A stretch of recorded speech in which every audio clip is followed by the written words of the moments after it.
একটা বিষয় সাম্প্রতিক সময়ে খুব আলোচনায় রয়েছে, সেটা হচ্ছে যে বিএনপির একজন সাবেক সংসদ সদস্য তিনি আইনজীবীদের নিয়ে একটা মন্তব্য করেছেন যে আইনজীবীরা হচ্ছে টাউট বাটপার, এই ধরনের কথা তিনি বলেছেন। এবং আইনজীবীদের মধ্যে একটা মানে বড় ধরনের প্রতিক্রিয়া হয়েছে।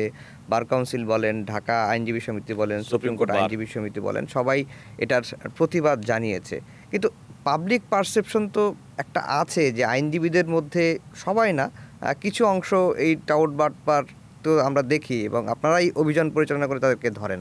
হ্যাঁ, আপনি ঠিকই বলেছেন। আপনি খেয়াল করে দেখেন, এই ব্যক্তি যিনি এই মন্তব্যটি করেছেন তিনি একজন জাতীয় সংসদের সাবেক সদস্য। উনি যখন বলেছেন, ওনার বক্তব্য হচ্ছে যারা ওকালতি করেন তারা টাউট বাটপার হয়। উনি খুব সাধারণভাবে সমস্ত আইনজীবীদেরকে আহত করেছেন। এ কারণে প্রথম প্রতিবাদটা করেছি আমি, এবং আমি প্রতিবাদের পাশাপাশি এটাও বলেছি যে হ্যাঁ, সব পেশায় কিন্তু দু একজন দুষ্ট মানুষ, খারাপ মানুষ থাকে। যেমন উনি একজন রাজনীতিবিদ, আমি ওনাকে উদ্দেশ্য করে বলেছি যেমন আমাদের অনেক রাজনীতিবিদ সম্পর্কে, দু একজনের সম্পর্কে তো অনেক কথা আমরা শুনি, এই যে অর্থ পাচার, অর্থ লুট, বিদেশে পাচার, এর সঙ্গে অনেক রাজনৈতিক নেতৃবৃন্দের নাম আসে না। তার মানে কি যারা রাজনীতি করেন তারা কি সবাই কি দোষী নাকি? তা তো না।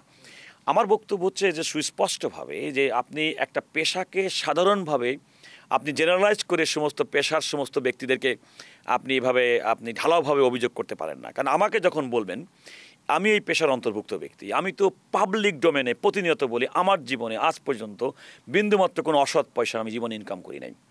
আমার পুঁজি হচ্ছে আমার সততা এবং পেশাদারিত্ব। তো যখন আপনি ঢালাওভাবে বলবেন, সেই সমাজের একজন আইনজীবী সমাজের প্রতিনিধি হিসেবে অবশ্যই আমাকে আহত করবে। তবে একথাও সত্যি, আপনি যেটি কি বলেছেন, আমি যখন সুপ্রিম কোর্ট আইনজীবী সমিতির সম্পাদক যখন প্রথম নির্বাচিত হয়েছিলাম, তখন কিন্তু আমরা টাউট উচ্ছেদ কমিটি একটা করেছিলাম। বর্তমানে অতিরিক্ত অ্যাটর্নি জেনারেল জনাব আব্দুল জব্বার ভূঁইয়া তখন সমিতির ভাইস প্রেসিডেন্ট ছিলেন, তার নেতৃত্বে আমরা কিন্তু অনেক ঘটনা এমন কেউ ধরেছি, অনেক ব্যক্তি যারা আইনজীবী পরিচয় দিয়ে মানুষকে অন্যায় করেছেন, আইনজীবী না অথচ আইনজীবী সেজেছেন, কিংবা প্রকৃতপক্ষে আইনজীবী অন্য একটা মানুষের উপর অন্যায় করেছেন, একজন ক্লার্ক অন্যায় করেছেন। আমরা কিন্তু এমন ঘটনা অনেকগুলো ঘটেছে এবং এগুলো আমরা ধরেছি। ঢাকা আইনজীবী সমিতি, সুপ্রিম কোর্ট আইনজীবী সমিতিও মাঝে মাঝে দেখবেন যে টাউট উচ্ছেদের নামে তারা অভিযান পরিচালনা করে। সুতরাং টাউট এবং বাটপার যে এই প্রফেশনে আছে এটা তো আপনার অস্বীকার করার কোনো উপায় নেই। কিন্তু আপনি দু একজন ব্যক্তির কারণে পুরা আইনজীবী সমাজকে টাউট বাটপার পড়বেন এরূপ প্রত্যাশিত না।